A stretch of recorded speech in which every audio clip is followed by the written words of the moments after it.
intangível e poderoso nas montanhas.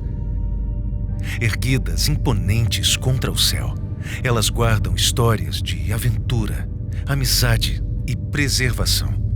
Cada cume é um desafio que testa não apenas a resistência física, mas também a fortaleza da alma. Cada passo na subida é uma meditação que exige concentração e respeito. O cansaço é carimbado com a recompensa do sopro do vento nas alturas, da vastidão do horizonte e da sensação de pequena grandeza que só a natureza pode oferecer. Há algo quase transcendente em alcançar o cume, uma comunhão silenciosa com a terra e o céu. Um momento de claridade onde o ruído do cotidiano desaparece e se é, por um breve instante, eternamente presente. Essas montanhas são mais do que formações geográficas. Elas são guardiãs de narrativas passadas e presentes, depositárias silenciosas das aspirações humanas.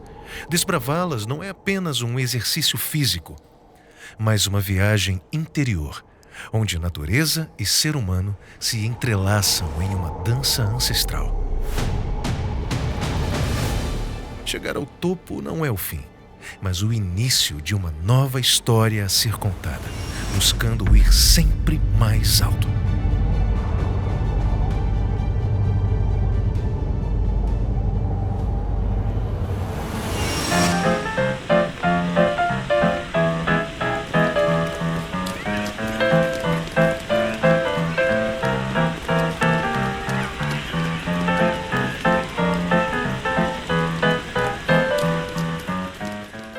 A tradição das caminhadas em Nova Friburgo, na Serra Fluminense, remonta aos tempos dos jesuítas do Colégio Anchieta.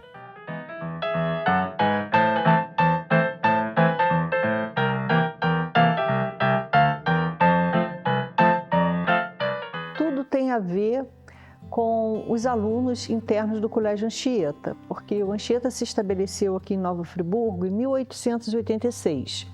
Na antiga sede da Fazenda do Morro Queimado. E esse internato era um internato para meninos e se recomendava à época que os internatos, os alunos internos tivessem assim, bastante atividade física, porque eles ficam basicamente confinados dentro do colégio. Mas o Anchieta ainda foi além disso, né? Os jesuítas também introduziram os passeios pela cidade. Então, em determinado momento, os jesuítas compraram essa área toda aqui. Foi aí que eles demoliram a casa-sede da Fazenda do Morro Queimado e construíram esse prédio aí, estilo neoclássico. O início da construção foi em 1902 e foi a partir daí que os jesuítas começaram a descobrir essa área toda em seu entorno. Então, a primeira vez que a gente começa a ter um registro dessa prática de montanhismo, para além, né, dos jogos e dos exercícios físicos, foi o que hoje a gente chama de Morro da Cruz.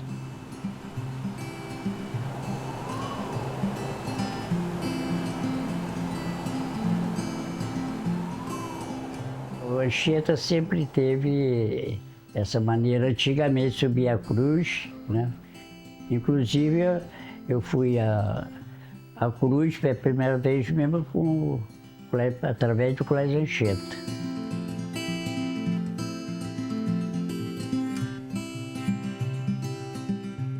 Então, em determinado momento, o padre Roubion, que é um padre francês, ele era padre prefeito da divisão dos maiores. E ele, olhando aqui os arredores do colégio, da área, ele resolveu fazer uma trilha até as Duas Pedras, né? O pico lá das Duas Pedras, que na verdade são duas pedras, a gente mal vê isso a olho nu. Mas se você tirar uma fotografia, você vê duas pedras justapostas bem na ponta do morro. Tudo indica que eles influenciaram na criação da Associação Católica da Juventude Friburguense, que era uma associação que praticava muito montanhismo, né? Inclusive, ele antecedeu o Centro Excursionista aqui de Nova Friburgo.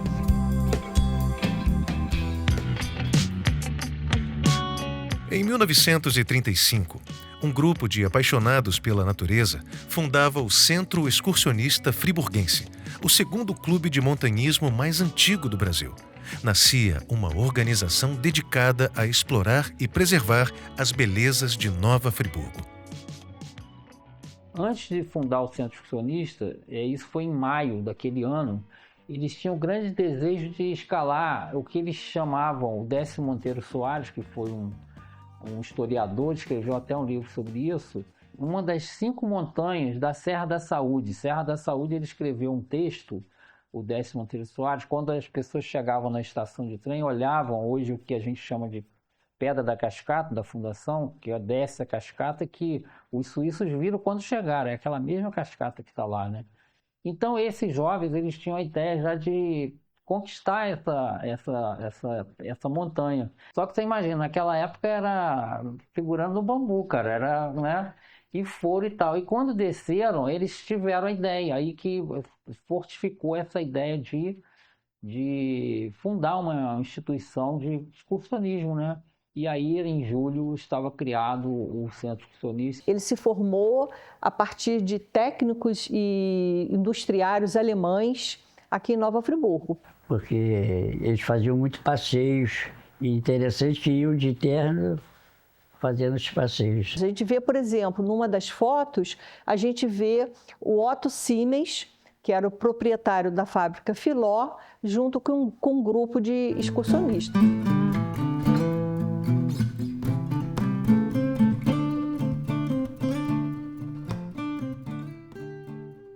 O Centro Excursionista passou por um período assim, acéfalo, né?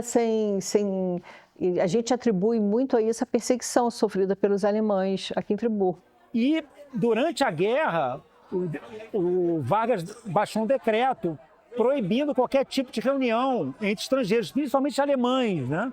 Então o CEF foi obrigado a ser extinto, assim como o Clube Excursionista Petrópolis também foi extinto. E só pôde voltar nos anos 50. Nossos documentos foram todos presos, porque achavam que eles estavam aqui infiltrados, né? Então, acharam que eram nazistas. Então, a polícia foi para lá, prenderam os rapazes. Correu essa notícia que eles eram os espiões do eixo, né? Lembrando que essa época era a Segunda Guerra Mundial, né? Um parecia um japonês, o outro um alemão, que estavam montando uma estação de rádio ali. Foi comprovado que eles eram mesmo pessoas de montanhismo. Pico Maior foi considerado, na década de 40, inescalável, se é que existe esse termo. Não tem como subir. E isso mexeu demais com a galera do Centro Excursionista Brasileiro. Então, o único clube que existia na época. E eles tentaram abrir uma via no Pico Maior de Friburgo. Tentaram de todas as formas. E aí surge uma figura que vem no cenário nacional já fazendo coisas mais ousadas. E o Silvio Mendes falou assim, não, tem como subir sim.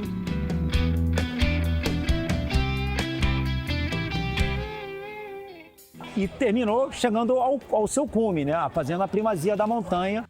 Após a Segunda Guerra Mundial, o mundo tentava se reconstruir. E para o Centro Excursionista Friburguense não era diferente. Com seus membros dispersos e as atividades interrompidas, parecia que as montanhas precisariam esperar. Aos poucos, o silêncio das trilhas foi quebrado pelas vozes e passos de quem nunca deixou de ouvir o chamado da natureza. O pessoal achava muito curioso a pessoa subir o morro, né? Porque o povo, de um modo geral, gostava muito de futebol, né? Então, os esportes de centro de cidade, ou pelo menos a periferia ali perto, né? Mas ficar subindo o morro, eles achavam até meio bobeira, vai subir morro e tal, né? Mas continua a estranheza de muita gente que acha absurdo embrenhar-se a gente no mato e galgar montanhas enquanto existem estradas lisas. Marchar a pé enquanto existem Cadillacs. E a partir do Centro Excursionista, a gente tem assim um upgrade que são as escaladas, né? que antes você só tinha as excursões através das trilhas. O centro excursionista começou a estimular a escalada, no caso da montanha assim, dos Três Picos.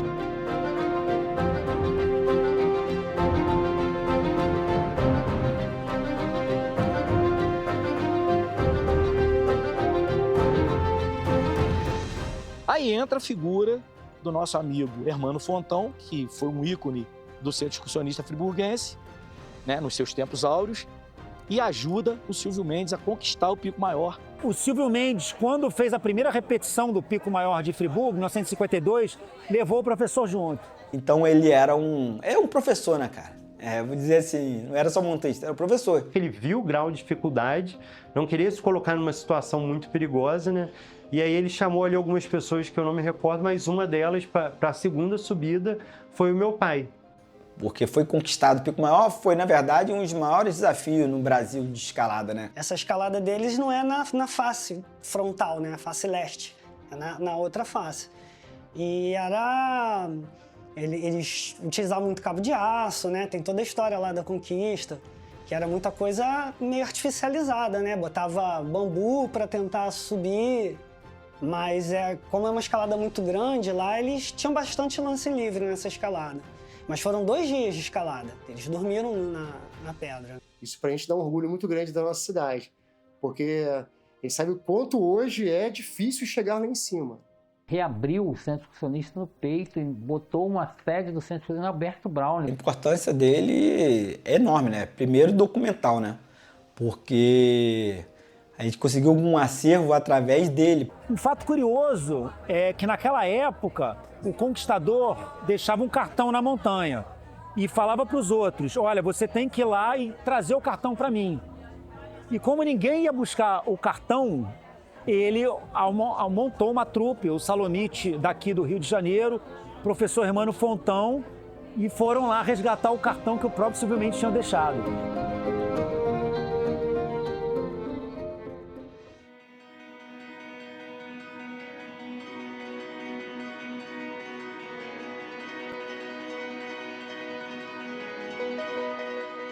Grande ícone, né? Eu acho que não dá para você contar a história do centro excursionista sem falar nele, né? O Hermano, aqui em Friburgo, já se destacava muito, né? Conquista do Cão Sentado, como é que eles faziam?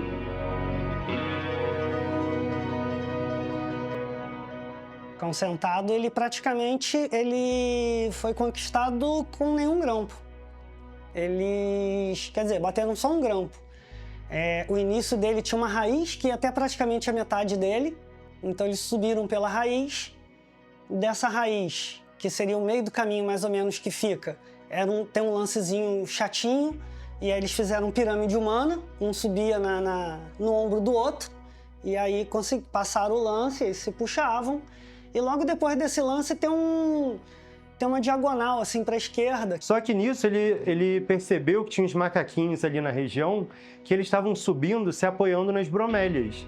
Então ele tinha uma corda, ele fazia um laço, ele laçava as bromélias, os amigos dele acabaram desistindo e ele chegou ao fruto sozinho, do Cão Sentado. E aí depois, uns montanhistas do Rio, eles subiram e disseram que foram eles que tinham escalado. Só que meu pai tinha testemunho e tudo mais, aí ele conseguiu dizer ali que, na verdade, o conquistador foi ele. Mas na época, até assim, foi noticiado que os conquistadores foram montanhistas do Rio de Janeiro. No final da vida dele, ele falava, meu filho, eu vou em paz porque tudo que eu queria fazer, eu fiz.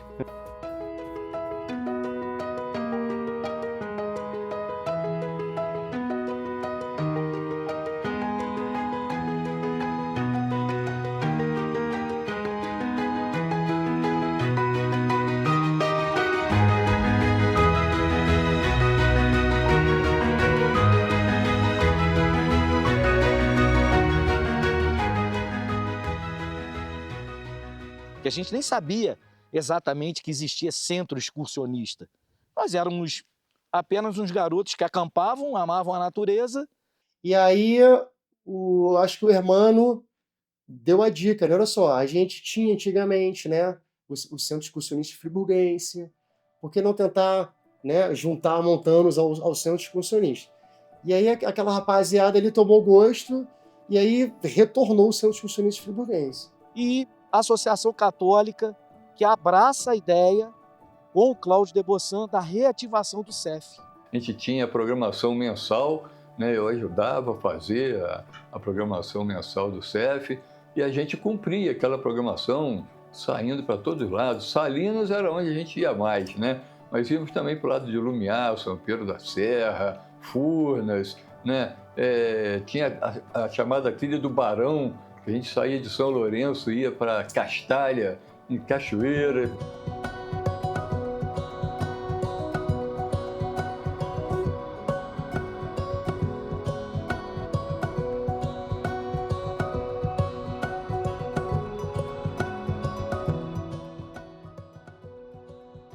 Eu devo ter assumido a presidência do CEF umas 4, 5, meia dúzia de vezes e né, dava seguimento à causa, né, levava em frente, às vezes fracassava um pouco o número de participantes, dali a pouco vinha uma nova leva. E quando eu entrei no clube, a gente já estava na terceira, vamos dizer, na terceira tentativa do clube, que tinha sido paralisado, né? Tinha retornado em 88, eu entrei em 92. E lá tinha um Aristóteles, né? Que ele era muito aquela parte ambiental, no qual teve várias contribuições naquela época. A gente fez a APA do Caledônia, a APA dos Três Picos. Eu tive a honra, né? Me lembro muito bem da reunião que nós tivemos lá com vários alpinistas, pessoal do Rio de Janeiro, tudo que veio para cá, de participar da reunião, a pioneira, que foi o embrião da criação do Parque dos Três Picos, né? Começou um pessoal começando a escalar, né? Teve uma quantidade maior nessa época aí. E aí o Dário, né, chegou, pô, galera, vamos reativar o CEF e tal, né, que tá lá meio morto e tal. E foi quando a gente voltou a querer, né, levantar um pouco mais o CEF, né? E a gente sempre, eu mesmo, desde naquela época, às vezes ia para reunião sozinho. Então não deixava fechar. Muitas vezes, como secretário, eu abria a sede e não aparecia ninguém. Ficava lá de porta aberta e às vezes passava um, passava outro. Aí comecei, mandar mensagem pra galera, falar com a galera e chamar uns amigos. E aí a galera começou a ir retornando pro clube.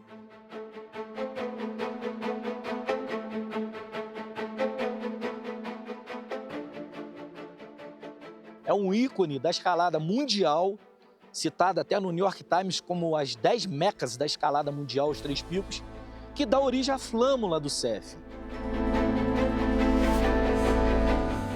Eu digo, vocês não podem se dizer escaladores sem ter conhecido pelo menos uma vez alguma das vias clássicas dos Três Picos, da Salinas dos escaladores. Um lugar ímpar, né, para escalada, né? Até pro pessoal que gosta de caminhar, lá é um lugar diferenciado, né? Qualquer escalador a nível nacional ou às vezes internacional, então eles se deslocam para os Três Picos, que é lá onde está concentrado o maior número de vias com o maior grau de dificuldade. Primeiro que são grandes paredes e as vias são muito expostas. E o que eu digo que é a escola de escalada de Salinas, de Três Picos. É uma escola de escalada ali, né? E isso tem que ser respeitado, né? E admirado pelo mundo inteiro. As pessoas entram com muito respeito nas vias ali, né? Que não são vias curtas, lá são todas vias longas. Vias de 200, 300, 400, 500, 700 metros de parede, se você pegar um pico maior da vida. Eu acho aquele lugar incrível, de uma magia assim, impressionante. E aquele conjunto de montanhas, ele não cansa a vista. A base dos Três Picos é muito impressionante, porque os Três Picos estão assim na nossa cara, né? A primeira coisa é uma exaltação, né? Assim, você está tomado por alguma coisa muito grandiosa, alguma coisa muito espetacular, né? Então, isso te arrebata. Quando clareou o dia, uma imagem que nunca mais sai da minha cabeça. Quando eu olhei para trás, os Três Picos, aquela imensidão, e todo mundo assim chocado olhando, tipo, o que é isso? Então eu tive que ficar uns 5 minutos ali parada para eu me recompor e eu não sei, para algumas pessoas isso é besteira, né? Mas a gente que gosta, que sente isso na natureza, no montanhismo, isso é muito especial.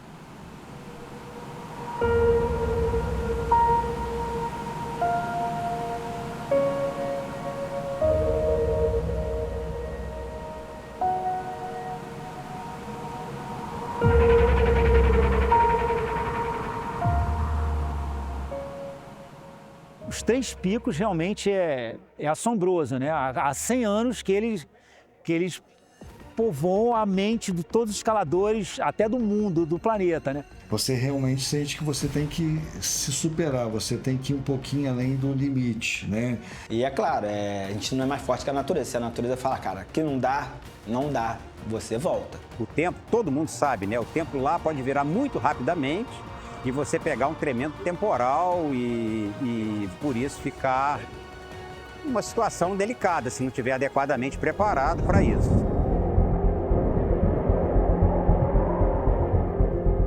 Como as montanhas são muito altas e às vezes a frente fria vem do mar e você não está avistando, igual a face leste, igual o que aconteceu uma vez no Capacete. Eu e um colega escalamos o Capacete um dia que estava a temperatura absurdamente alta, 32 graus. E chegando no topo, avistamos uma tempestade chegando, começamos a descer a temperatura. Eu lembro que na época tinha aquele relógio que tinha um termômetro, a temperatura foi a 6 graus. E a gente não conseguia comunicar um com o outro, porque começamos a entrar em processo de hipotermia e a mão congelando também. A mão não fechava mais, a mão estava igual de Playmobil. Que foi uma repetição da via Face Leste com a minha ex-mulher, Lúcia Duarte, em que nós não encontramos a descida, embora tivesse chegado relativamente cedo no cume, nós não encontramos a descida pela via civilmente e acabamos passando 2 bivacs forçados na montanha. A gente só gesticulava um para o outro para tentar descer e entrando meio em hipotermia. E até que a hora que a gente já viu que talvez a gente iria morrer ali, que começou a chover, raio, a gente abraçava, a gente deitava na pedra, pegava aquela água que estava mais quente da pedra e só comunicava por sinais. Um momento em que realmente considerei a possibilidade de morrer. Graças a Deus a gente conseguiu chegar no chão, mas tipo abandonando a corda e a gente descendo para o acampamento. A gente lembrou, a gente tentava se comunicar com outros 2 amigos que estavam no pico maior, tentando descer também, e estava caindo muito raio. A gente chegou no acampamento sem conseguir falar, pegamos até todos os agasalhos, tudo que era nosso e deles para se aquecer, para pelo menos voltar a falar, porque a gente estava roxo, a gente achou que ia morrer ali. E pra gente, nossos amigos que estavam, esses 2 amigos que estavam no pico maior, tinham morrido, porque a gente chamava, ele chamava, não respondia, e caiu no raio, e depois, quando foi o último raio do sol, a gente visitou a montanha, a gente viu ele fazer o último rapel. E a gente viu ali que eles tinham sobrevivido. E depois um relato de um dos escaladores que estavam lá também, quando ele sofreu igual a gente, ele já não estava aguentando mais, teve uma hora que ele quase pulou da pedra de tanto sofrimento. Daquele princípio de hipotermia, que você fica maluco.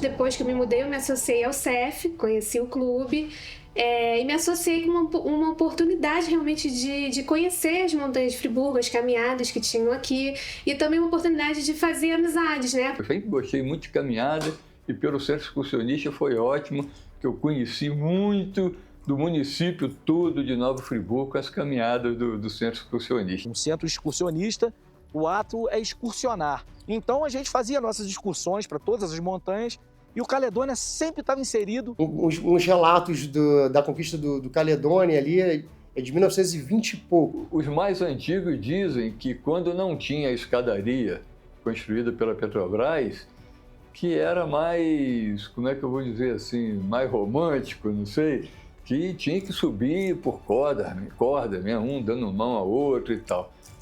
A história é que aquele marco que está lá foi colocado pelo Exército. Isso que eu aprendi, que foi o exército que foi lá colocado, né?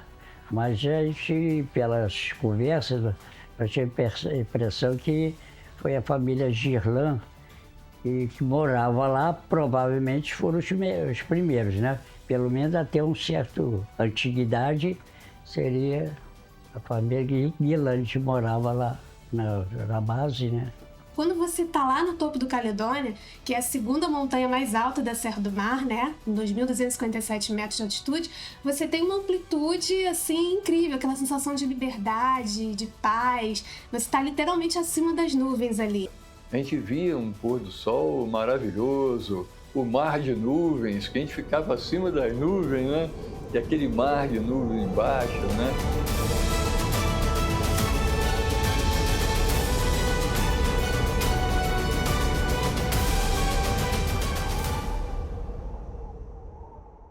Mas a montanha favorita do meu pai era o Pico da Caledônia.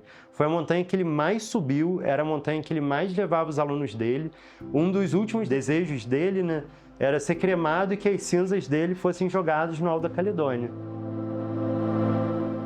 O que o montanhismo demonstra, né, é que é possível você viver uma situação muito prazerosa, muito divertida, né, sem estar num ambiente urbano necessariamente, né? Eu acredito que a forma mais próxima de eu estar perto de Deus é quando eu vou estar fazendo o meu montanhismo, né? Fazer a minha caminhada, a minha escalada. É onde eu agradeço a Deus por tudo. Existem vários tipos de montanhismo, pessoas que sobem montanha para correr, para bater um recorde pessoal, de chegar lá em cima, de logo, né, sumir. Existe o tipo de montanhismo de conquista da pessoa, de ir em locais que ninguém foi ainda.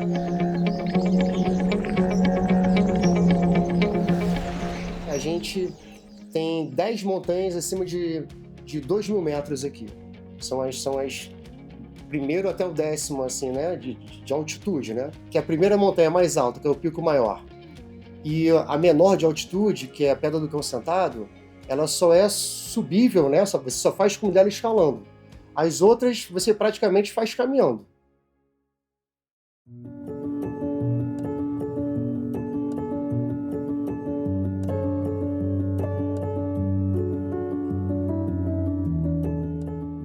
O Beto era mais da escalada, né? A gente colocava na nossa programação tanto as escaladas quanto as caminhadas. Eu fazia as caminhadas e ele, os outros colegas alpinistas, iam fazer as escaladas.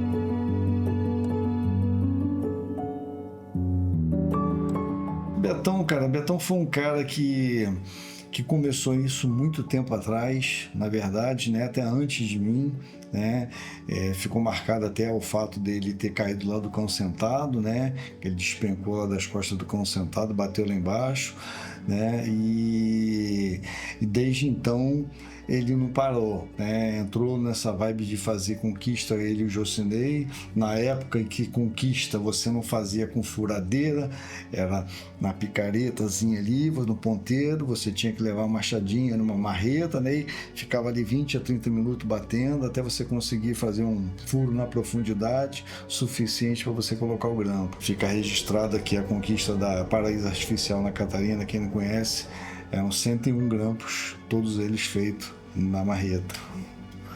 Então, não é só na última artificial dela, são 21 grampos. O negócio dele era a escalada, né?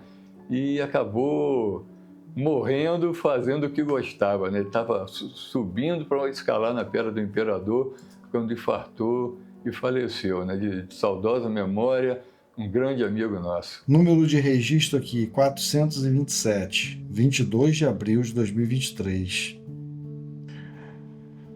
Chegamos na base, 6h50, colocamos uma P7, 4 chapas. Isso foi no sábado, no dia anterior. 23 de abril de 2023, domingo. Falecimento às 7h50 no início da trilha do Imperador, devido ao infarto fulminante.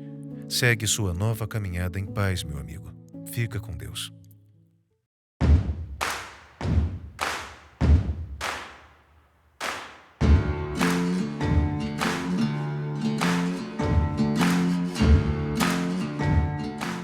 Os caras pegavam um bambu gigante, faziam um furo embaixo, botavam um grampo P, né?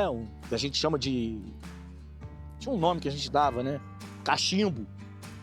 E encaixava o bambu ali, subia pelo bambu se equilibrando, se tomba, caía, ia lá em cima e batia outro. Não tinha essa facilidade que tem hoje, né? Então, corda, não era corda importada, né? Você usava uma corda bacalhau nacional.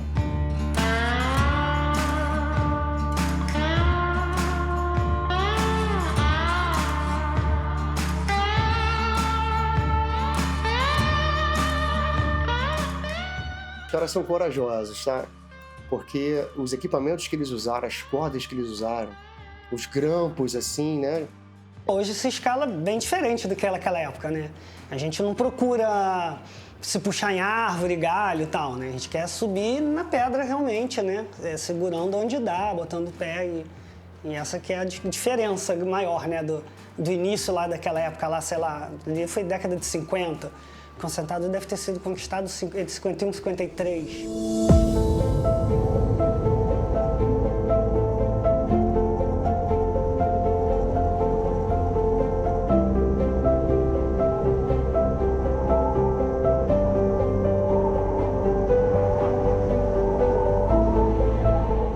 Comecei a fazer alguma coisa em termos de montanha com 14 anos, né? Subir Caledônia, aquela coisa tradicional que sempre todo mundo começa por aí, né? Então a gente começa a pegar gosto pela atividade, né? Pelo tipo de coisa que você vai fazendo. No final das contas você vai evoluindo. Aí começou a fazer uma escalaminhada, uma coisa aqui, uma coisa ali, né? A coisa foi tomando volume até a ponto da gente começar a entrar nas paredes mesmo, né? Então meu sonho era subir a Catarina, mãe, para ver como que era aquela visão de lá, que eu só via o espelho de lá. Até com 9 anos, um dos pais levaram a gente, né, para subir a Catarina, mãe, e aí sim, lá de cima, eu pude ver toda a cidade, né, porque era muito limitado, né, a gente só via a montanha de baixo.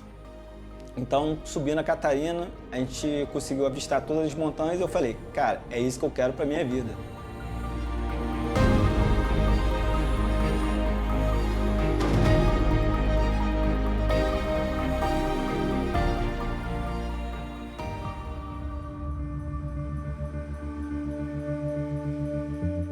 Então, quando eu falei com minha mãe que ia começar a escalar, ela foi a coisa mais louca na cabeça dela, porque eu achava que eu poderia morrer e tudo mais. A evolução, né, né, como criança, indo pra montanha, depois com os amigos, adolescência e tal. E aí você vai, né, começando, eu quero ir naquela montanha, quero conhecer aquela, quero conhecer a outra. E aí você vai procurando novos picos, né? E aí você, de repente, se depara com montanha que não dá pra subir em caminhada, né? E aí foi quando comecei a escalada, né? Procurar escalada, vou subir o Concentrado. Então a gente não tinha muita noção do que estava fazendo, na verdade, né? A gente não tinha ideia de como é que era, né? Porque até pela dificuldade de se conseguir material naquela época era muito grande. Você não tinha facilidade, você não ia escalar com 10 costurinhas no budrê. Você tinha uma costura, 2 era com fita, você tinha que dar pro SIC para poder passar ali, não tinha essa facilidade que tem hoje, né? Qualquer descuido você pode ter um problema sério. E muitas vezes você vai depender do teu amigo de estar ali, tirando você dali. Via de regra, toda escalada, você tem que ter um parceiro. Por quê? Estão os dois presos na mesma corda. Enquanto um está subindo, né, que está guiando a via, que está liderando, o outro está embaixo dando segurança. Não é que você vai querer ser melhor do que a montanha, você tem que ser melhor do que você mesmo é, né? Então é um desafio contra você mesmo. A parte psicológica é tão importante como física para você conseguir fazer uma empreitada dessa, né? De você vencer os seus medos, você superar os obstáculos que vão se colocar na sua frente ali, né? De uma maneira ou de outra.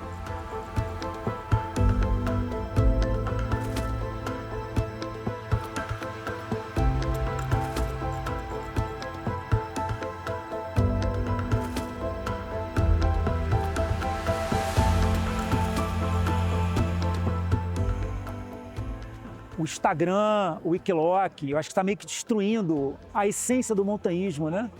As pessoas procuram as montanhas por um selfie, né? Diferente do que a gente quer, né? A gente quer curtir um cume, uma escalada, uma amizade, descer para celebrar aquela conquista. As pessoas estão procurando muito a montanha pelo selfie. Eu tenho muito medo disso. As montanhas não é ser elitista, muito pelo contrário, mas as montanhas não comportam tanta gente e tanta gente que não tem noção da ética, né? Eu tenho um pouco de receio do que vai acontecer no montanhismo, muito receio mesmo. É uma pena, né? Mas a natureza tem tanta coisa muito melhor para mostrar, né? Que talvez se abrissem para outras experiências, tivessem mais prazer, né? A natureza tem muito mais a oferecer do que apenas a possibilidade de alguém se mostrar ali dentro, né, curtindo aquilo para os amigos. Se você estiver alerta, se você estiver ligado, né, você vai ver muita coisa acontecer ao seu redor, né?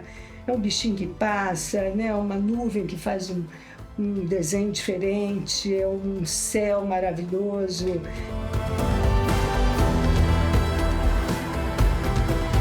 Porque a natureza é a perfeição de Deus. Essa contemplação e essa confraternização no cume, de fazer um lanche lá, de fazer um café, de ter o prazer de preparar um café na montanha e beber um café na montanha é muito satisfatório.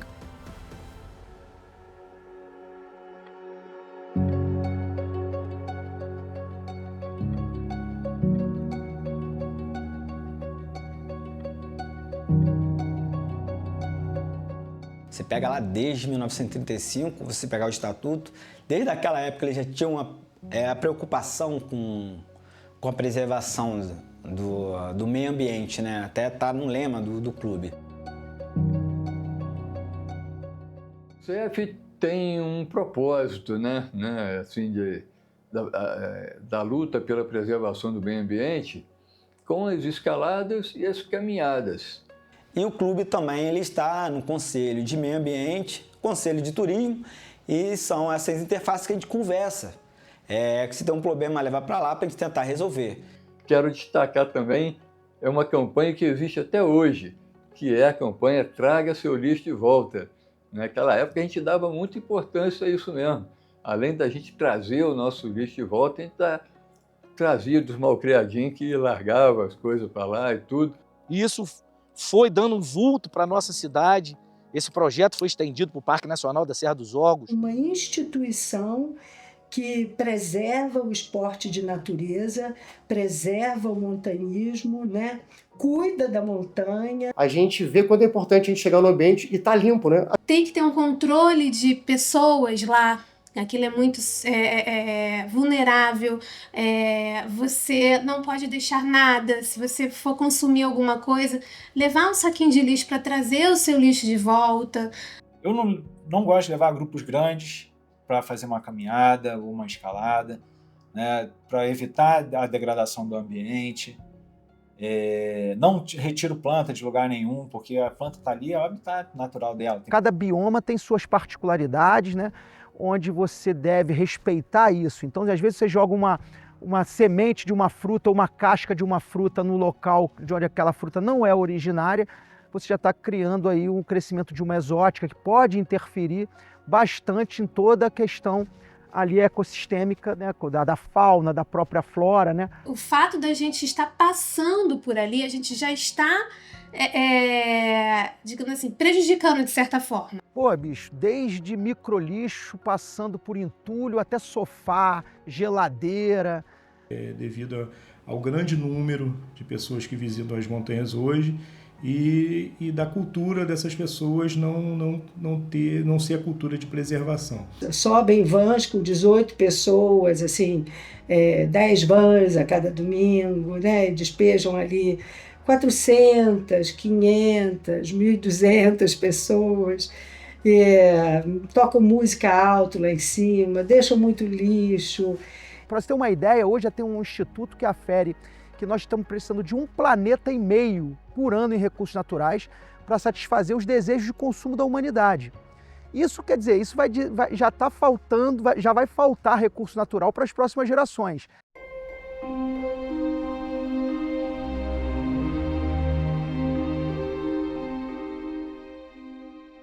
a gente recebeu a denúncia, né, de que tinham passado um trator aqui para abrir uma estrada e nós viemos plantar uma floresta. Como vocês podem ver, tem uns 30 mudas aqui, então talvez essas árvores aí no futuro ajudem a minimizar esse prejuízo.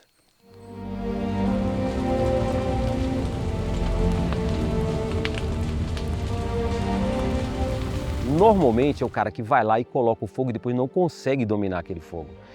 E aí quando você consegue destruir uma mata que tem 100 anos, 200 anos, cara, isso dói. Porque ali você não mata só a vegetação, né? Você detona os pássaros, você detona as cuícas, as serpentes, que é importante também na natureza. Fazer foto das queimadas me doeu muito. Dói ver queimando nossas montanhas. Só que era importante eu registrar aquele momento. Era importante eu ter guardado o que aconteceu.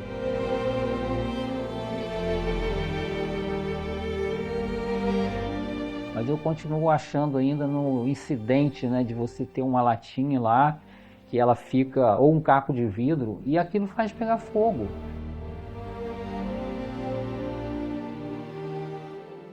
É um processo que a gente adota aqui no Centro Excursionista, e até como meta de vida, né, de preservar o meio ambiente. A gente preservar é mais do que obrigação, né? A gente está no meio ambiente, a gente está ali convivendo com os animais. Se a gente for ver, os animais vivem há séculos em perfeita harmonia e nós, seres humanos, que estamos destruindo o planeta. Eu costumo falar que a gente não depende, os animais não dependem da gente. A mata não depende da gente. A gente que é totalmente dependente dela. O retorno que a montanha te dá, você tem que contribuir com alguma coisa. Deixa eu voltar. Beber uma água aí, peraí.